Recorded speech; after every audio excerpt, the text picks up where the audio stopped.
In 2019, it is undeniable that technology is firmly embedded in our world. Joining me today is Dr. Julie Albright, digital sociologist and author, to probe into this topic more. Thank you so much for talking to me today, and welcome to Monaco. Oh, thank you so much. Glad to be here. I firstly wanted to talk about your new book, Left to Their Own Devices. You talk about digital natives and their hyper-attachment to technology and social media. What is the long-lasting effects of this? Well, there are so many things that are already starting to show up, particularly millennials and sort of young adults.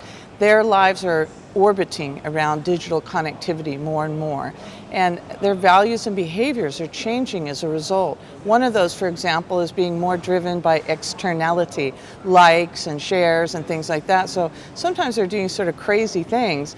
You know, a friend of mine sent me a photo this week of someone taking a photograph off like the Brooklyn Bridge, hanging off the side and traffic's going by, you know, trying to get that more extreme photo so that you get attention in a noisy world.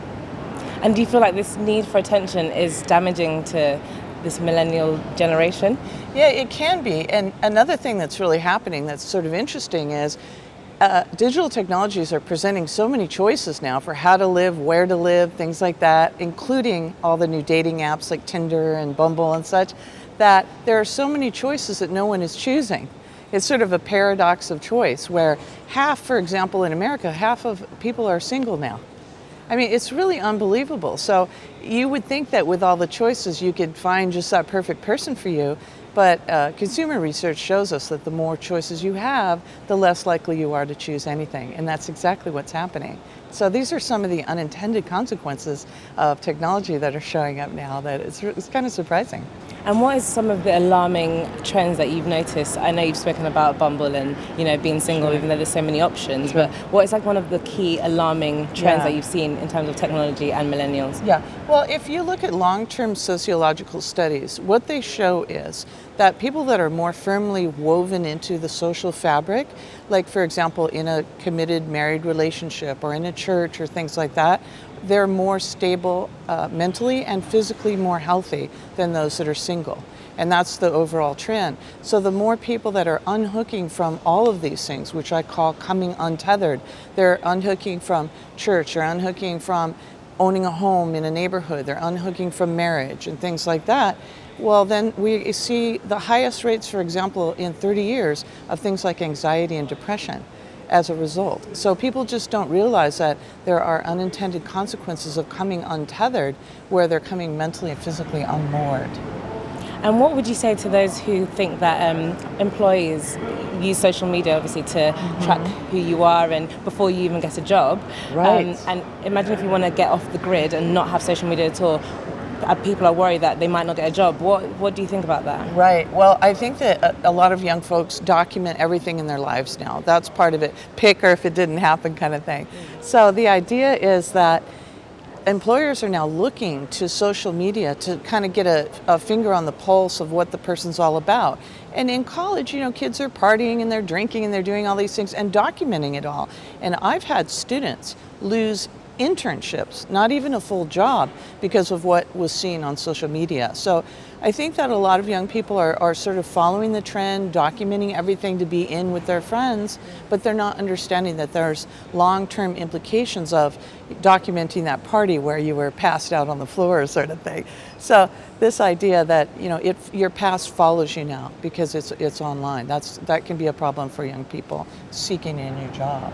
And what would you advise to those who have already maybe put so many things out on social media that can be damaging to them? What would you advise them to do as of today? Yeah, well, I think that you should really take stock of your social media profile, of your personal brand, if you will, and think about, is this reflective of me as a young professional? And if not, just clean up those posts and delete some of those photos and things like that, and maybe keep them private, but maybe turn some of your accounts private, like in Instagram, you can do that, so that people aren't delving into things that you don't want them to see as a professional. And with technology always evolving, what do you think the future is as a whole for technology? I know it's hard to really pinpoint, but what is the main thing that you think will happen in 10 years' time? Right. Well, young people now are not only growing up with an internet, but they're growing up with mobile devices. Babies are getting iPads in the crib now and are actually acquiring digital skills before they can speak. So this idea that they will be interacting with artificially intelligent agents from a childhood. So it'll be interesting to see if there is any difference between dealing with a person and dealing with an artificially intelligent, helper or agent or something like that that's voice activated. It's going to be real and fake are going to merge in some ways and create some interesting outcomes. And you spoke about the lack of resilience in terms of technology. Explain a bit about that. Is it technology causing the lack of resilience? What is that about? Well, childhood and young adulthood are increasingly becoming virtualized, meaning that kids of other generations used to play outside and go explore in the woods or ride their bike for miles or go to the beach surfing or things like that. And that requires skills like navigation, finding your way home, dodging that dog that comes running out at you suddenly, or a car that veers at you, or whatever that might be. And those kind of overcoming experiences create that resilience, the feeling that you can overcome. And young students now are really getting to the point where they don't have that resilience. So life will always hit you with challenges and unexpected tragedies and things that you weren't, thinking about. And you have to have the sense that you can overcome those things. So without the embodied physical experiences, they're not developing that resilience in the same way. And so sometimes simple things that other generations would have faced routinely overwhelm them, and that can lead to some tragic consequences. Can you give some examples of some of the simple things? Yeah, well, the funniest example that I heard lately was the one where a rat came into a college dorm room and the students had no idea what to do, and so they called 911. This is an emergency, to get the fire department over there to help them with this disaster that was happening, this rat in their dorm room. So, it's the idea of it can be simple things like that pose too much of a challenge to kind of figure out. And let's shift it a bit. With technology and diversity, how do you think it is helping to, have this world become a more diverse world in terms of women in tech and this industry? Right. Well, I work with iMasons, infrastructure masons, and we have a big push toward bringing more women and diverse individuals into the field.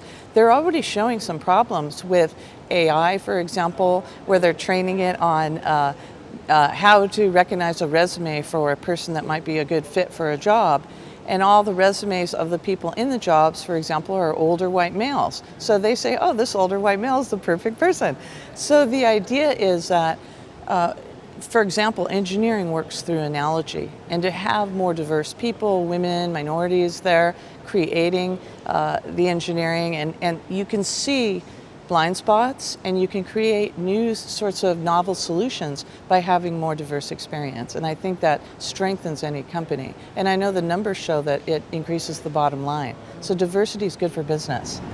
And so obviously iMasons is doing its job, but what more do you think that the tech industry as a whole can do to make sure the race to gender equality and equality all round is pursued properly? Right. Well, iMasons is doing its job in terms of attracting young people by getting the word out about the data center industry and the IT industry as a great career option. And I think things like attracting young digital natives on YouTube, for example, and even young kids need to know more about that. I mean, by the time they're in college, it's almost too late. So that idea, and we're creating scholarships for women and minorities. We're also partnering with a group that has veterans coming out of Vietnam, for example, that want jobs and such. So retraining and upskilling people. So all those things we need to do to create a more diverse workforce. So I think all the companies can pitch in, help us, and help themselves by supporting these efforts. Thank you so much for talking to me today. Oh, it's so good to have you and be here. Thank you. Don't forget, you can follow Data Economy on Facebook, Twitter, LinkedIn, and Instagram, and visit us on www.data-economy.com.